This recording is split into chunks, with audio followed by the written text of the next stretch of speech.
of brass and cause the bars on fire. He has broken.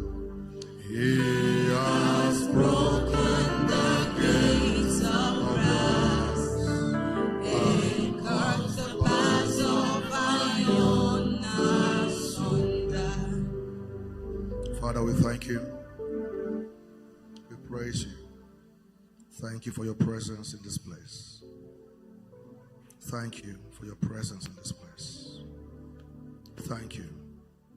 Thank you. Thank you. In Jesus' name. You may be seated.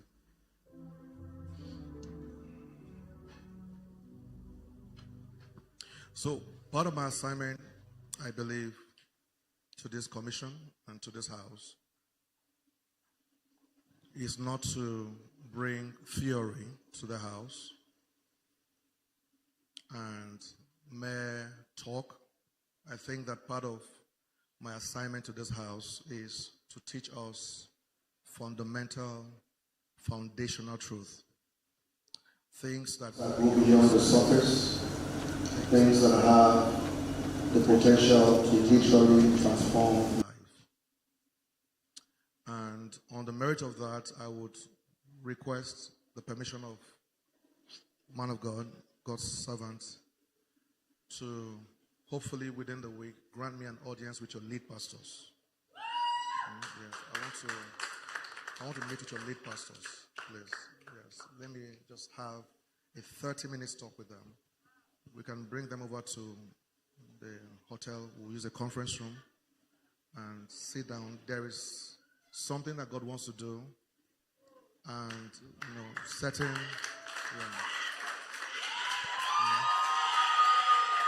There has to be a shift. There has to be a shift. There has to be a shift. There has to be a shift. There has to be a shift. You see, let me tell you something. There are portals in the spirit. There are portals in the spirit.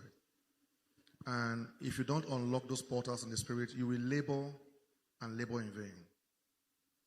There are portals in the spirit. There are certain things that will never unlock until the set time comes. And there are certain things in your life that will never unlock until you trigger the right places. So certain changes and shifts in your life are time sensitive. Other shifts and changes in your life are trigger sensitive. Are you following that now? There are certain things that will not happen until certain things are done by you. There are some things in your life that will never come to pass until you trigger certain possibilities. And there are some things that will never happen in your life until certain seasons arrive. And sometimes the two of them will merge together, that the season to trigger will come upon you. So you are in a season, and in that season, there is a demand to trigger. Are you following that now? So there's a reality that you can trigger. There's another you come into by seasons. And there are seasons that will require trigger. And you need to be sensitive. There are some things that the set man of this house can never achieve until his great men and his warriors set out to conquer new grounds. When I read the story of David, you hear about the henchmen of David. And the Bible began to speak about the things that these henchmen began to achieve. You and I know that the greatness of David is not on the merit of David. You know that. Because he slept with the wife of his soldier. So you know that David is not a very good man. His own soldier, he slept with his wife and killed the soldier on assignment, intentionally. But he had some men. The Bible said that he woke up one morning and said, I'm just thirsty. One particular well is hungering me. And some men took it upon themselves to enter the camp of the enemy to acquire the desire of their bishop. Listen to me. Some of you in this house are the reason why certain things are not happening. Certain things must shift. I tell you the truth.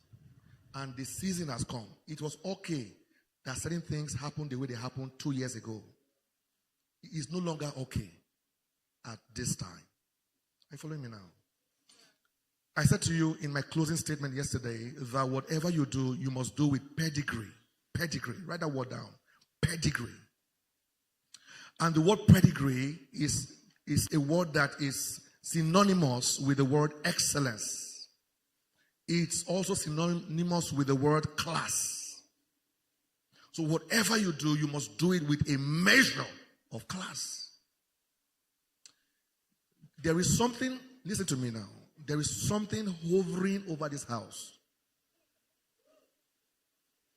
And it breaks my spirit because I can pick in my spirit that many of you are out of tune with what is hovering over this house. Every single time I came here about 2-3 years ago, I led a worship of channels of my spirit. I can remember vividly the song. That tells you how strategic that moment was for me.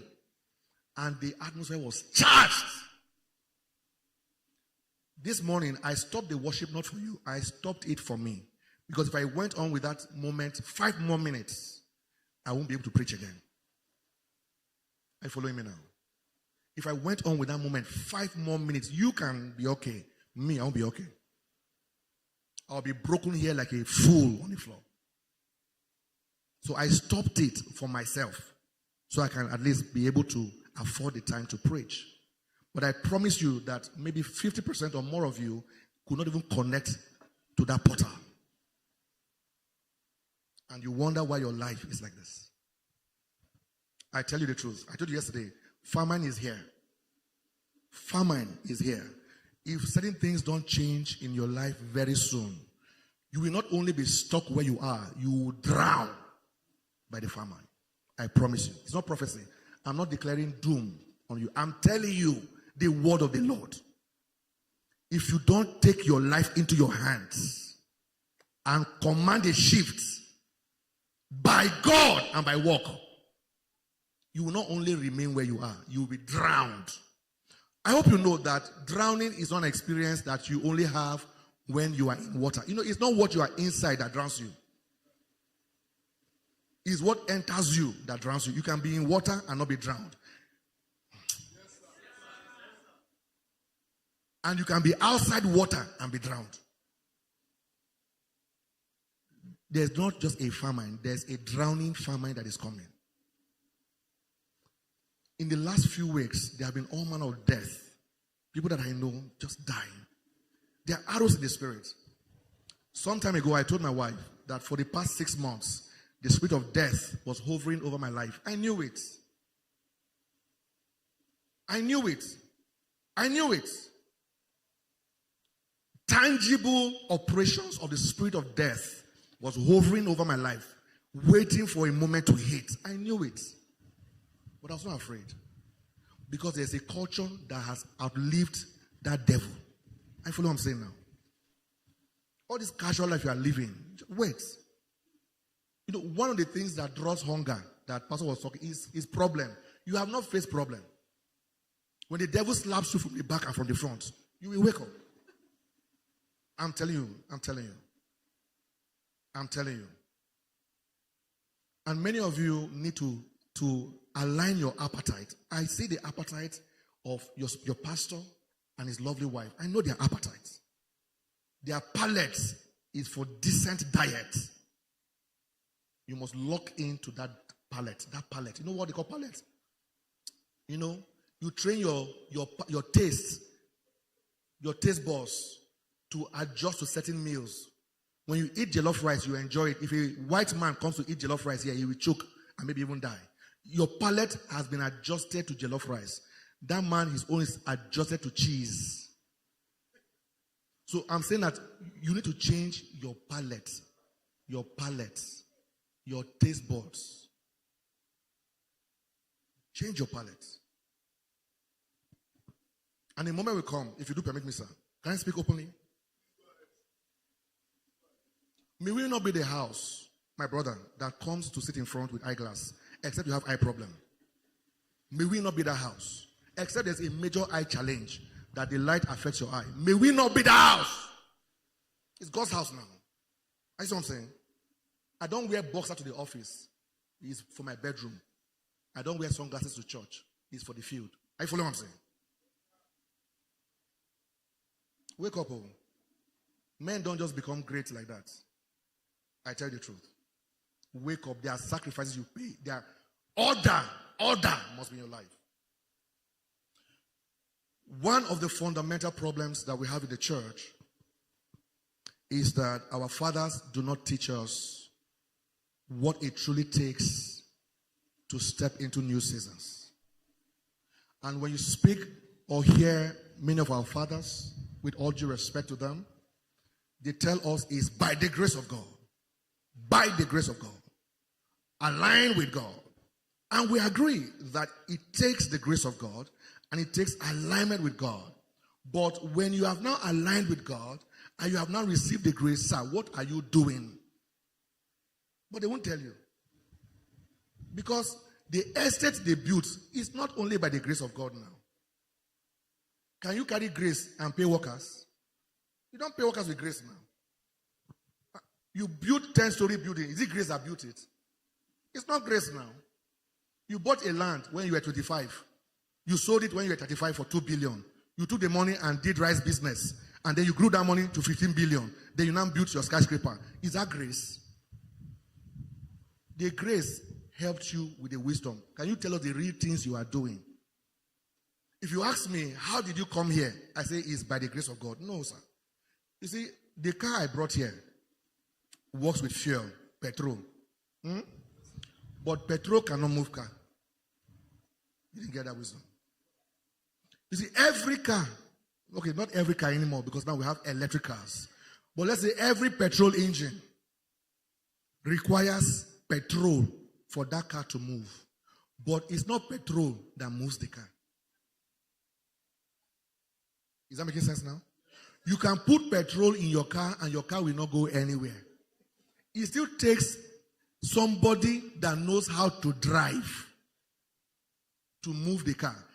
Your life requires grace. Grace is like petrol. But your life will not move until there's somebody that is skilled enough to drive your life. Is that making sense to you?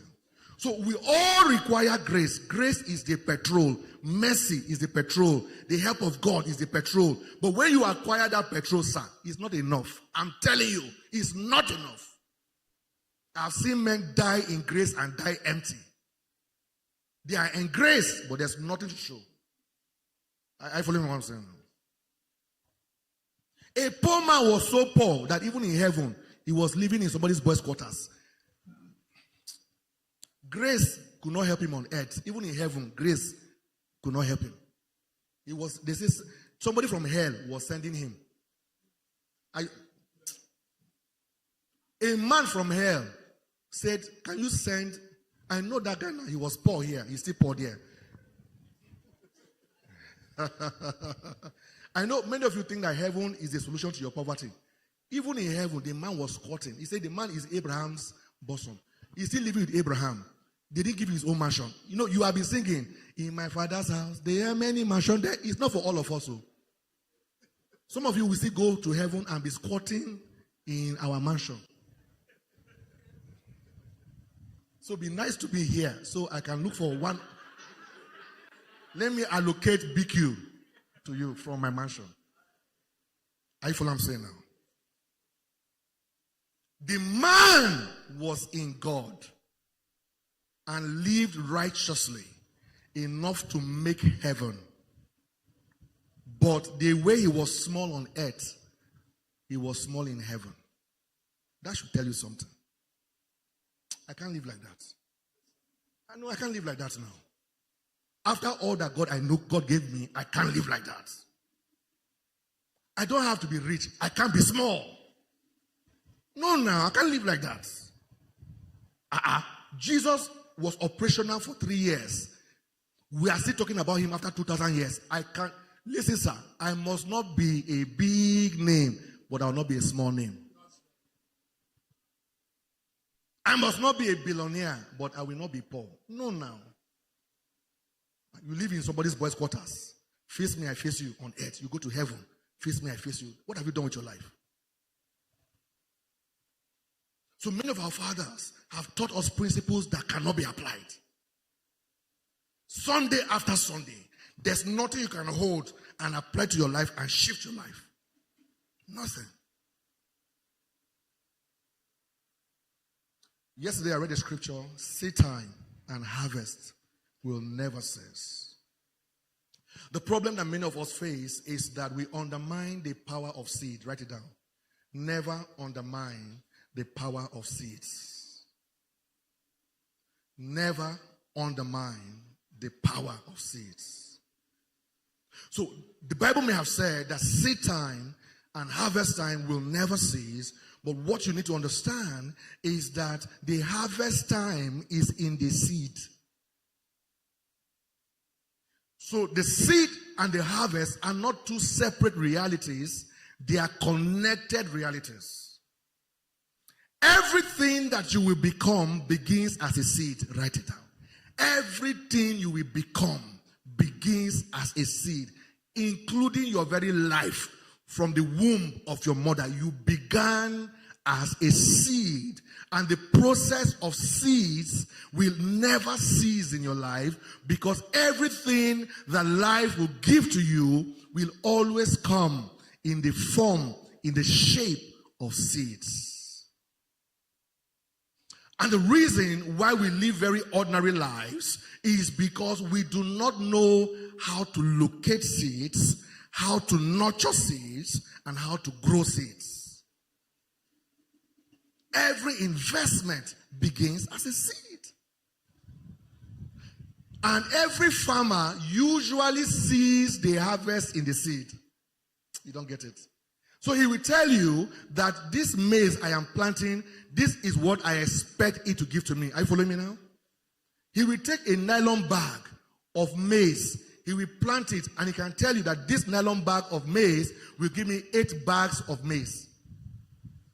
The difference is that he will plant it, he will nurture it, he will harvest it in 6 months. A nylon of maize will become 10 bags of maize. I'm saying to you that relationship in your life that is in a seed form, that 20,000 in your account in a seed form can become 2 million naira. And when we try to answer the question that I asked last night, do I save or do I invest? You will see how. Some years ago, I bought some lands in Abuja. A new estate had just begun. And a friend of mine told me about it and said that I could acquire the land. There was no road, nothing at the time, for somewhere, I think, around 8 million naira. So I bought, I think, about 1 hectare of land, somewhere around 8 to 10 million. And it was attached to an estate, and the estate had to take about 30% of the land because of the infrastructure. So I was left with about 7,000 square meters. And they broke that 7,000 square meters into 10 plots of land. Are you following my story? This was just a few years ago. And when I say a few years ago, it's not like 10 years ago, maybe 3 years ago. 3 years ago. So how much did I pay for the land? Do you remember? How big is the land? That is now 10 plots. They broke it down into, 5. They gave me 5 lots. So it's about 700 square meters each, you know. Now, one of the lots, so now they broke it down into 5 for me. One of those lots can go easy for 30 to 40 million now. You didn't hear me. I know you are not happy. I know. And you are not happy for me. Madam J, I know them. God is not an unjust God.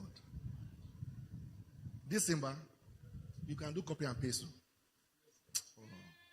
In kingdom matters, don't try to invent anything new. Copy and paste.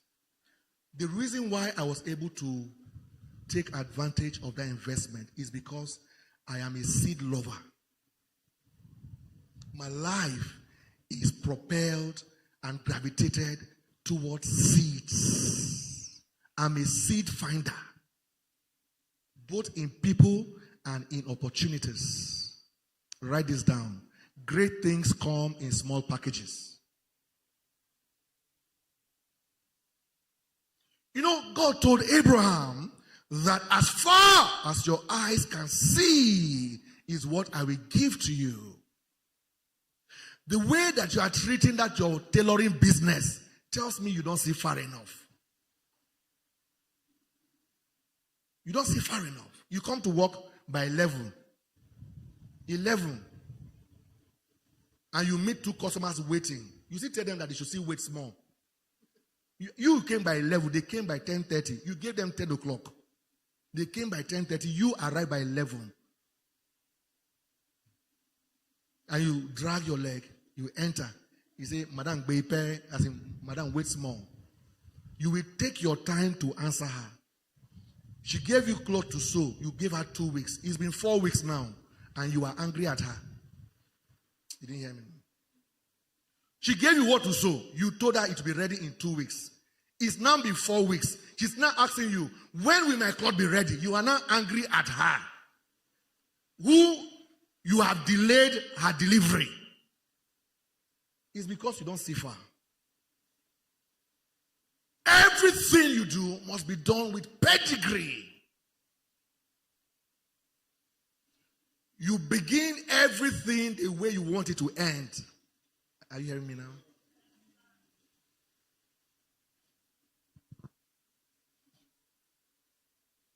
Everything. When I began my office in Abuja, it began from my boys' quarters. I had rented a bungalow first, then a duplex, but we're in the boys' quarters as my office. And we operated with pedigree. From our design, our deliveries, our timing. If we give you 3 weeks, we'll give you the job in 2 weeks. Pedigree. You will assume that we have office in Metama. It is my BQ we're using. But with pedigree, respect, honor. Because that is the seed seasons of your life. You are working as a secretary with body odor, all manner of things. All manner of things. The mark of your sweat is always permanent. By 8 a.m., there's sweat mark. 4 p.m., there's sweat mark. From normal color to brown color. What's the problem? You don't need to have money to be clean. Are you following me now? It's a culture now. It's a culture. You have a business, you have never taken down your record. Never. Never. If I ask you, how much did you make last year? You don't know. There are projects I have done 5 years ago, 6 years ago. I still have the exact records now. I can tell you exactly how much you spent to build that project. I have lost money in investments. I can tell you exactly how much I lost in the investments. It's a cultural thing. Come on, say culture. Let me teach you wisdom. Write this down. Write way. W-A-Y. Let me show you something. I didn't want to talk this morning. No, I'm sticking. W-A-Y. What's that? Jesus told us who he is. And he says, hear me carefully. He says, I am the way, the truth, and the life. I am what? The way. And the way suggests to me that he respects where you are going to. He is so interested in where you are going to that he has become the way. And when you say something is the way, it says 3 things. Write this down. Number 1, the way means the road or the route. R-O-U-T-E, route or road. The way means a road. The way also means method. Method. Method. M-A-T-H-O-D. Method. And the way also means culture. Culture. Culture.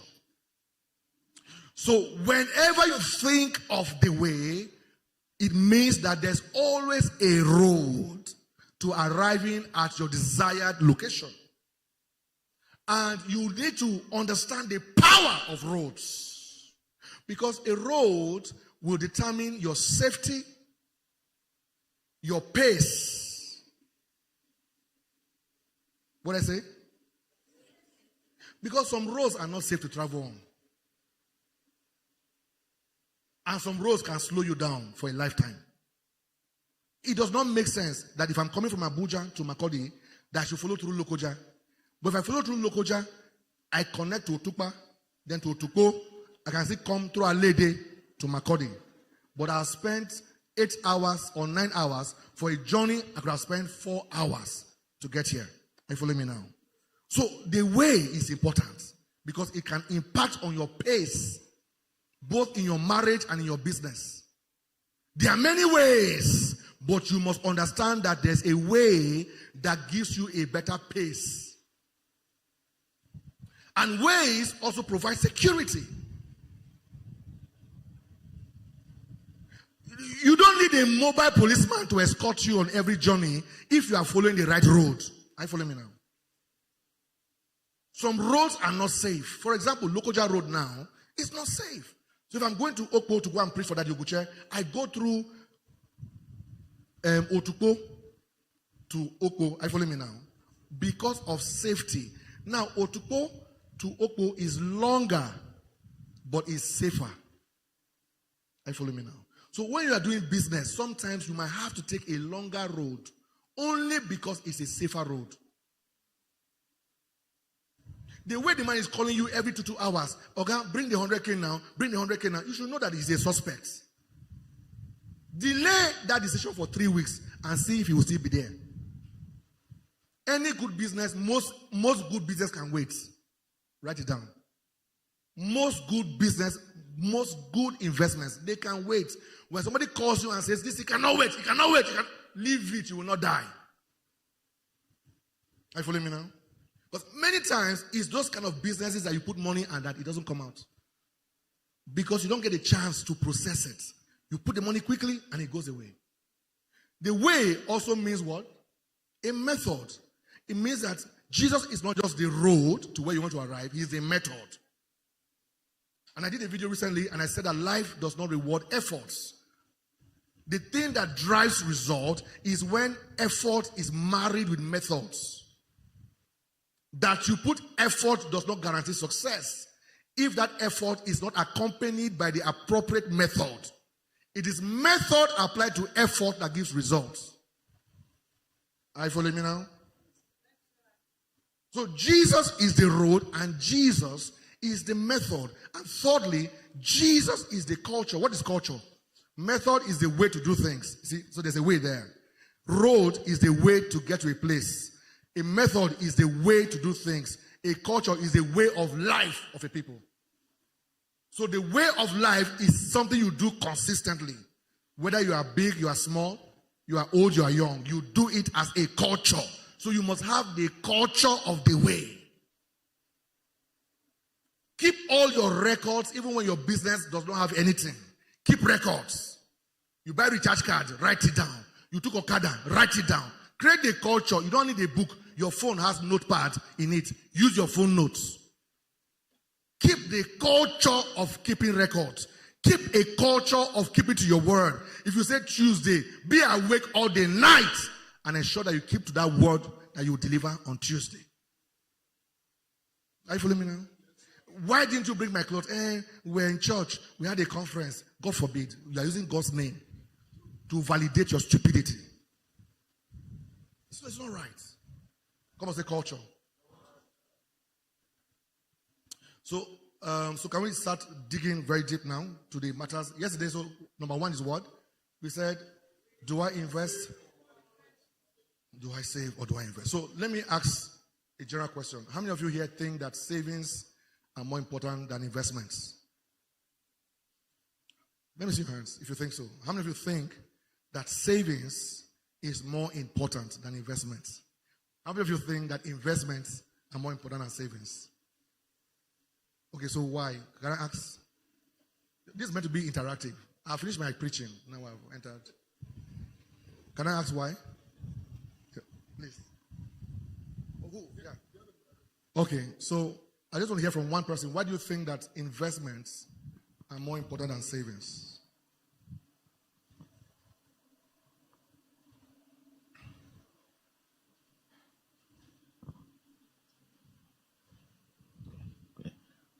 Good morning, church. Yeah, good morning. Okay, I just mentioned that one way. The returns on investment, the percentage of returns on investment is always or usually higher than that of savings. If you save, depending the nature of your savings, some savings don't guarantee returns. Those some do, but as for investment, when properly carried out, the percentage of returns is always high. So can I ask you a question? In your own life, do you have investments? Or do you have savings? Or you don't have none? Just as well, brothers and sisters, don't worry, nobody's judging you. At the moment, no investment, No, very good. savings. So who else? A lady. Okay, let's say here, a lady. Yes, give it to her, please. Good morning, church. Morning.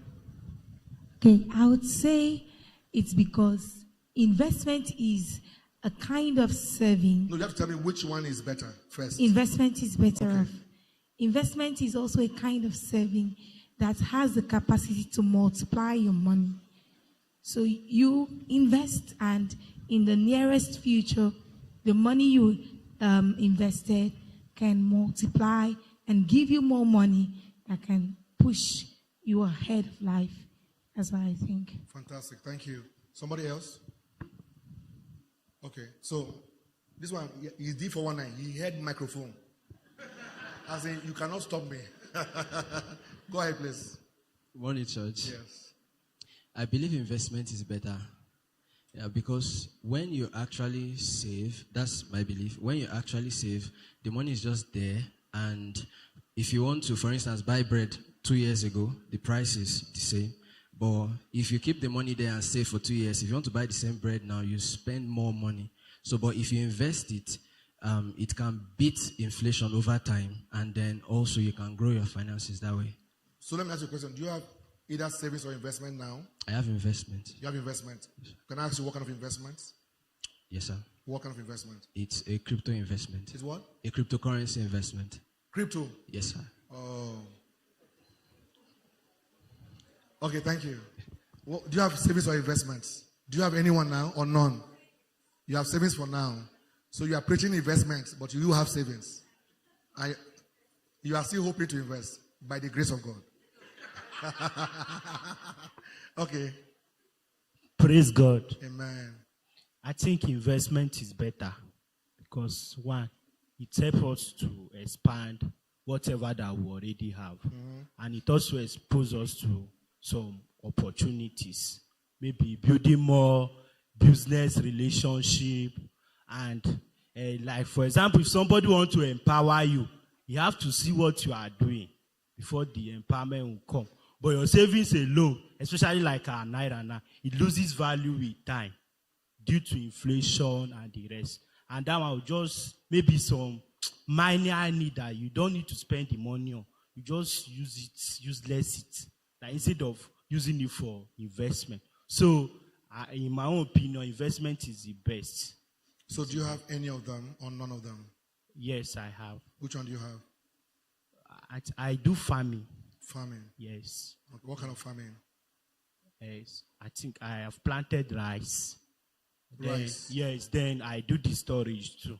When did you start planting rice? When did you start planting rice? No, it's not on now. Like after the harvest, Yes. I keep it for some time. So do you have rice now to sell? Yes, sir. How many bags do you have? I think there are 2 now. 2 bags of rice. Yeah, just 2. When did you start? I actually planted them. You planted the rice, yes. and then you have them now. Yes. Okay. You want to say something? Thank you very much. Thank you. Okay. No, that's not all. Oh, you have something else. One. What else do you have? I have businesses too, like shop. I do laundry. Laundry. Yes. Then I also own POS joints around Uniagri campus. Okay. If I asked you how much you made throughout last year, do you have the record for that? No, I have a rough estimate. By God's grace. Yes, sir. It's not exact, but So you don't have a precise record. it's not precise. It was later along the year that I learned the necessity. I've not actually been taking. So it's very very serious. important to track every aspect of the business. Yes, sir. And it's in that tracking that you can interpret your growth process. Yes. And you can tell if the business is growing or it's not growing, or if you are putting so much money in your logistics than necessary. Because it's possible that I can look at my records and tell that I'm putting too much money on diesel. So next month, I want to reduce how much I spend on diesel or petrol. Are you following me now? Or the money I use to buy the raw materials is too much. Can I look for somewhere else to buy it for cheaper? The record that you keep educates you on your next move. So records are not designed only for accountability. They are designed to provide you with wisdom for the next move. So many times I analyze the corporate records of our company to determine where are we spending money too much. Because sometimes the only way to make more money is to spend less money. You should write it down. Write it down. The only way to make more profit in your business is to spend less money. Is there a better way of achieving the same thing for less? There is. Years ago, I heard a story of Mike Murdoch. He went to buy a suit. And when he went to buy the suit, he paid a certain amount. Let's call it $2,000. And while he was at the counter trying to check out the suit that he had just bought, somebody else brought the same suit and was paying $1,500. And he became so angry at the shop owner and said to him that, why are you trying to cheat me? He said, how, sir? He said, I just bought this suit for $2,000 and you are selling the same thing to this fellow for $1,500. And the man said, sir, the price of the suit is $2,000. You didn't ask for a discount. He asked for a discount and he got a discount. So certain things in your business can be done for less. Even in your marriage. There are easier ways to get money from your husband. There are easier ways, though. Honey, food has finished. It will not work all the time. Honey, what? Food has finished. What will you do tomorrow? Are we fighting? And then you are now wondering why he will tell you to bring him the list. You say, I want 25,000. I say, give me list. He's not going through the list. Is that your rude mouth? He's trying to vindicate you from your list. There are easier ways. If you take record, take accounts of what you are having, what you are getting, there are always better ways. Because we said that the way is also, you can find a shorter route to increase your pace and find a safer route. Are you following me now? Okay, any more person? Okay, one more person. Okay, yes. Investment is better than savings. I'm into investment. You have investments? Yes. Okay. What investments do you have? Storage. Okay. What kind of storage? I store grains. Like last year, I made, I almost, the bags I bought, I was able to triple the profit. And this year, I have roughly 20 bags, 10 bags of rice, 5 bags of granite, 5 bags of millet. When did you start the business? I started it last year. Do you have full records of how much you've made? Oh, yes, sir, I do. How much have you made so far? I can't put it together at the moment, but it's right here. So do you have your profit set aside, or do you put your profit back in the business? I put it back in the business. So that is a good thing to do, but that's also a risky thing to do. Please sit down. Thank you. It's okay to plunge your profit back into your business, but it's also dangerous to plunge your profit back into your business. When you keep plunging your profit into your business, you will have profits that don't profit you. And many times, after 5 years, and you sit down to analyze what you have achieved in the business, you have nothing to show.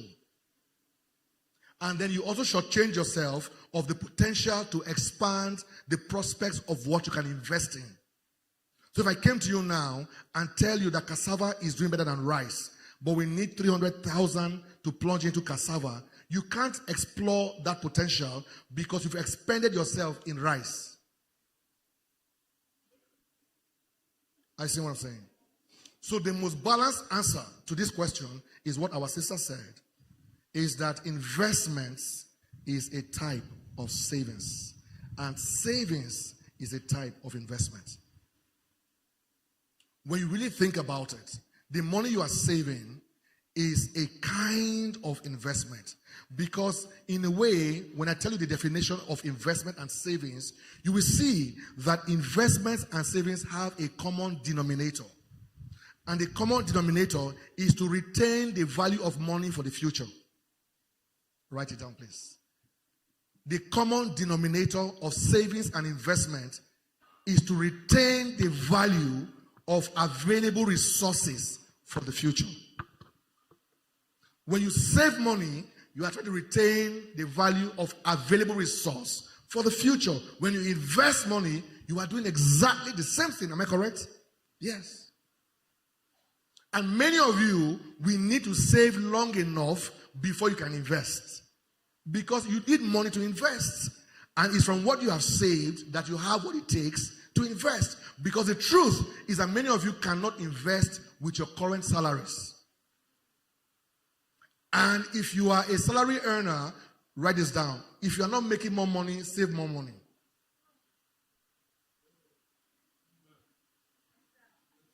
You may have no need to borrow 300,000 if you are willing to wait for 10 months and save 30,000 every month.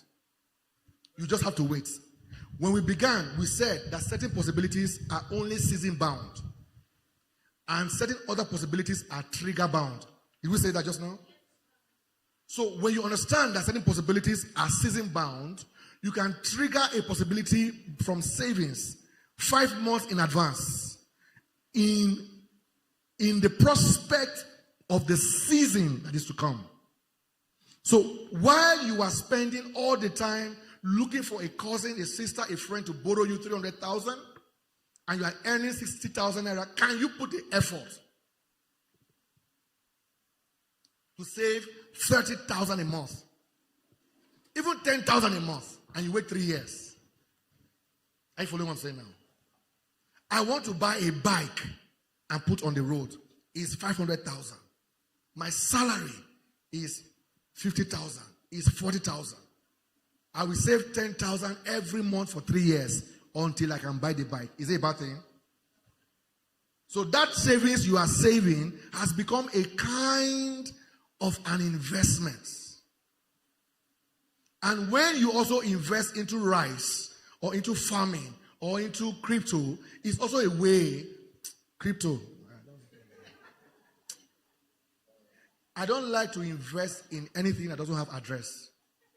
Me, I will never do crypto. Mark my words, never. Because if they crash, who do I call? There's no address. And if I will do crypto, I will put an amount. I'll put a 10th investment. You know, yesterday night, I taught you on 10th. What was here last night? Do you remember that? Yes. So a crypto investment is best left in the 10th form. Put whatever you can leave. Are you following me now? When you put 50K in crypto and it gives you 50K extra, remove the 50K you made. Leave the old one there. If it gives you 50K again, remove the 50K you made. Don't ever increase what you put. Listen to the word of wisdom. Some of you have done crypto and gone to borrow money. You made double your income 3 times. You say, from 50K, I will do 500,000. Then 3 days after you put 500,000, the website crashed.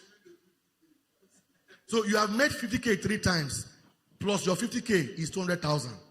Now you have borrowed 500,000. to put in excitement, and you have lost everything, and you're now in debt of over 300,000 naira. I follow what I'm saying now. So if you want to do crypto, put small money, leave it there for 3 years. Just keep taking the proceeds. Never increase it. Hear my words carefully. If you must increase it, then for example, you put in 100,000 and you have made 1 million from crypto. Take extra 100,000 from the 1 million you have made. Add to the prevailing 100K. Leave it there like that for another 1 year. That way, no matter what happens, you have made money, you have not lost. Because in every investment, I must have taught you this before, you must understand the power of exposure and control. If you don't have control, reduce your exposure. Have I taught you that here before?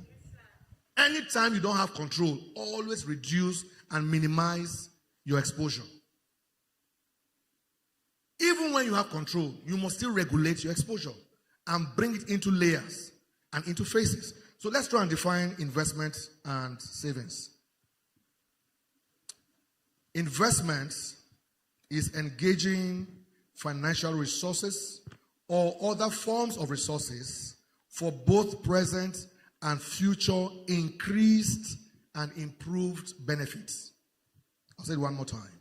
Investment is engaging financial resources or other resources that you have in the present for both your present and future increased and improved benefits. If it does not afford you an improved benefit in the future, it is not an investment. Are you following what I'm saying now? An investment must always give you an improved benefit in the future.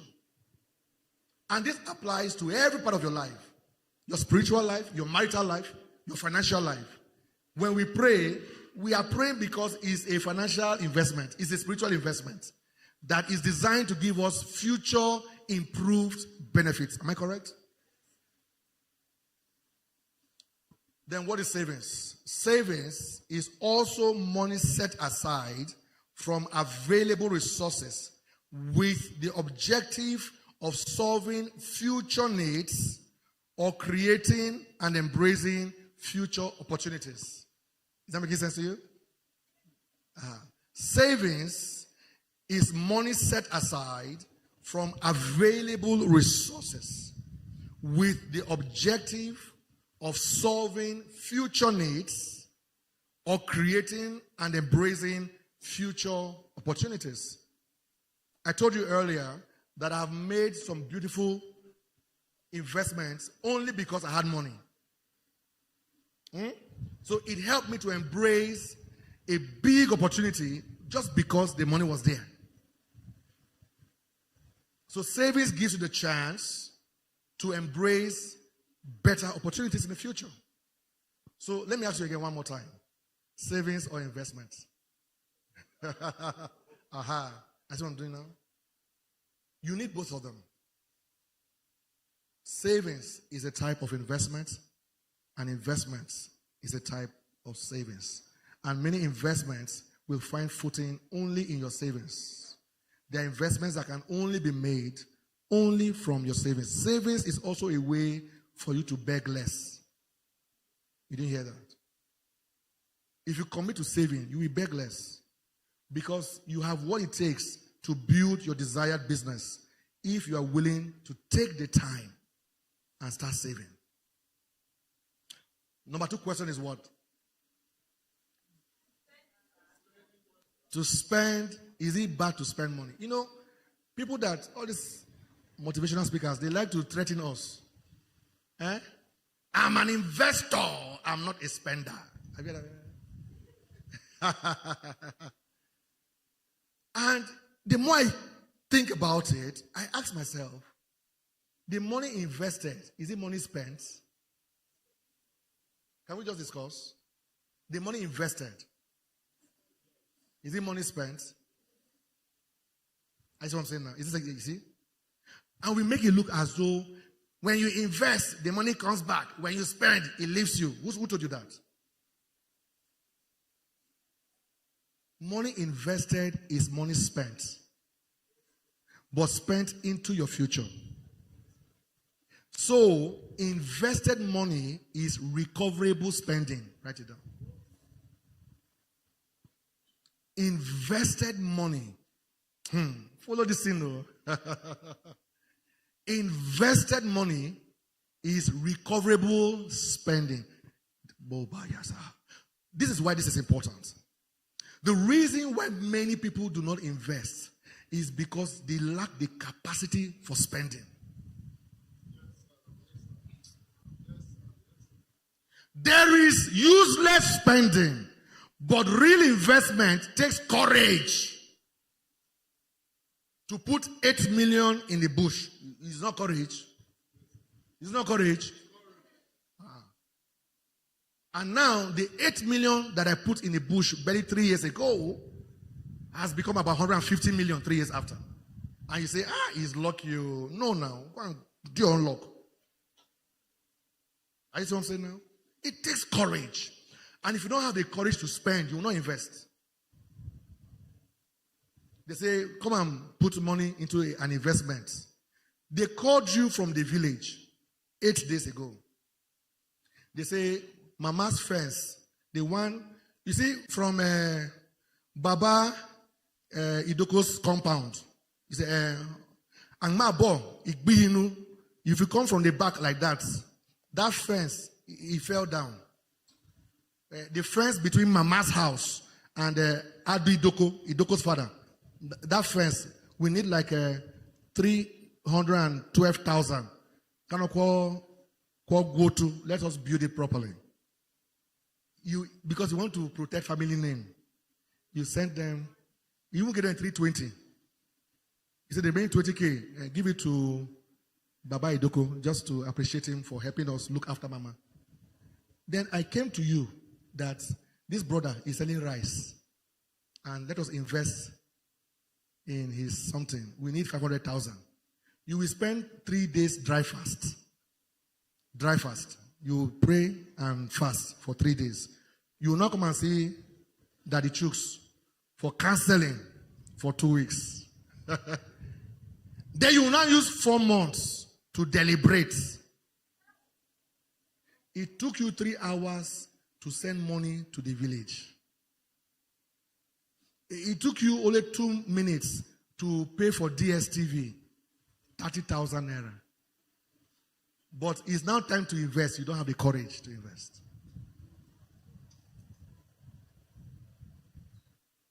Investment requires courage.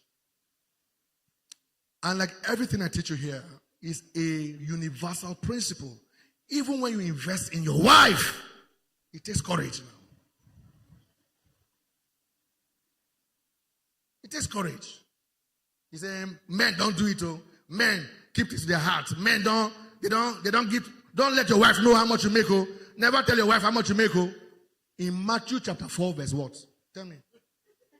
No, Matthew NIV version. Tell me. Matthew chapter 4. Thou shalt not tell thy wife how much thou makest.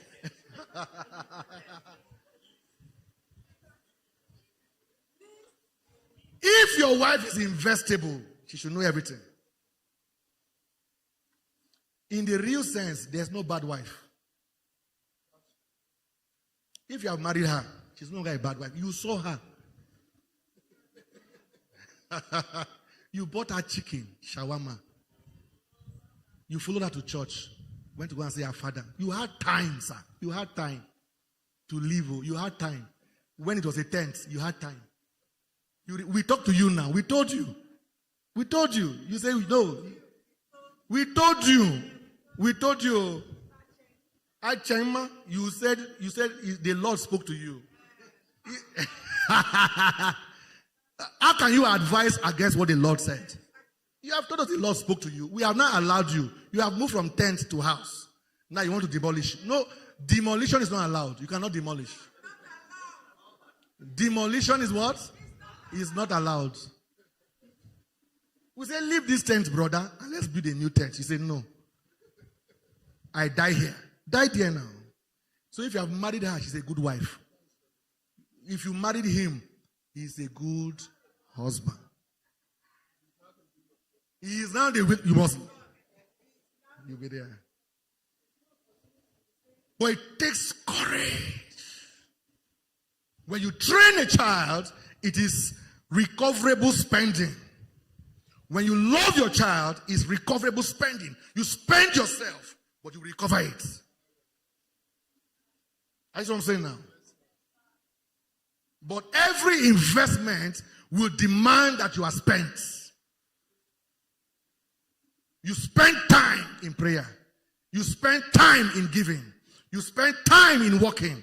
But there are times you spend, you cannot recover. I see now.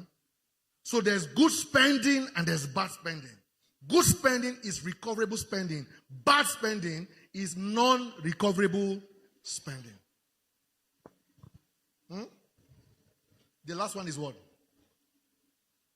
Portfolios. Portfolios. So let's try and do that quickly. And then I'll take a few questions and we'll stop. So I said there are 3 kinds of portfolios. Number 1 is what? The cash portfolio. Number 2 is what? Asset portfolio. Number 3 is what? I'm looking at those who didn't come yesterday. They are looking like this. When they say come, you will not come. So we have 3 kinds of portfolio. Number 1 is the cash portfolio. Number 2 is the asset portfolio. Number 3 is the business portfolio. And now with what we have learned, we can safely say that all portfolios are investment portfolios. Because we now know that even money in cash is a kind of investment, right?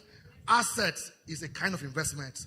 Business is a kind of investment. Now, all our brothers say they have investments, but their own investments are in the business portfolio and not the asset portfolio. I need a chair. Let me sit down, please. I'm so tired. Yeah. No, just give me a normal chair. Don't give me that big. It's so serious. Just give me one red chair, please. Thank you. So, when I began my journey, thank you, sir. When I began my journey into investments, I began with building cash portfolios, right? I began with building cash portfolios, and there's nothing wrong with having cash portfolios. I think that everybody needs to experience the beauty of an increased cash portfolio. You should be able to be in a place in your life that you can say, I have 3 million in my accounts. I don't even know what to do with it yet. Oh, it's a beautiful place to be. I have 3 million in my account. I have 300,000 in my account. I have 200,000 in my account. Everyone that I try to mentor, I teach them how to build cash portfolios. Even the girls that are in our house, I don't believe in house helps, but the girls who are in our house, I teach them how to save money. And I ask them, so how much do you have now? Because you don't buy soap, you don't buy water, you don't buy anything. So any money we give to you, you buy small airtime, send to your parents, the remaining, you save it. You're not paying transport, you're not paying for food. So save it. Because you need to experience the beauty of cash.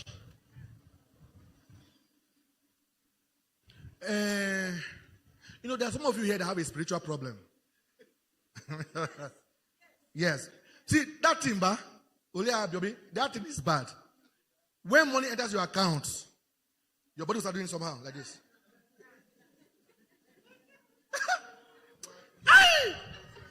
You got your phone, see alert. Then you now call your friend, Tony. You know that Tony? You now say, hey, Tony, that your rent. Have you paid your rent? Hey, people are looking for who to call to borrow their money. You are calling people that you can borrow your money to. Tony, hey, that your rent when you won't pay. You don't pay. Say, I never pay. How much should be saved? Say, now 180. How much you get? I get 120. One money just enter. Make I borrow you 60K. In your mind, you feel like, hey, that's my way I save money. I just give people to hold for me. The ones you have given, have they paid you back? The one way you don't give, then show. And the beauty of the asset portfolio is in its availability. If the cash portfolio is not available for instant engagement, you don't have it. The essence of cash portfolio is for availability for instant engagement. That something opened up, I can engage it right now and lock it down. So when you give it to your friends and your sisters and your brothers in the name of I'm borrowing them money to hold for me, when you call them to pay you back, what happened? From 60K, they gave you 6.5. They say, hold this one first. Then after 3 weeks, they gave you 8,000. Hold this one first. Before you know it, they paid you after 3 months. You don't even know where it went to. Listen, I have checked that money in the account does not kill. You know, it doesn't kill. I have researched it. Leave it. Can you just leave the money for 3 months? Leave it. It won't kill you. The money I've been waiting for 3 years, they have finally paid 3.2 million. Can you just leave it? Even your tithe, just wait. Tithe will be paid. We agree. When it's time, you will remove the tithe and pay. But let the money just rest. Money that's been traveling to reach you for 3 years. They owed you money for 4 months.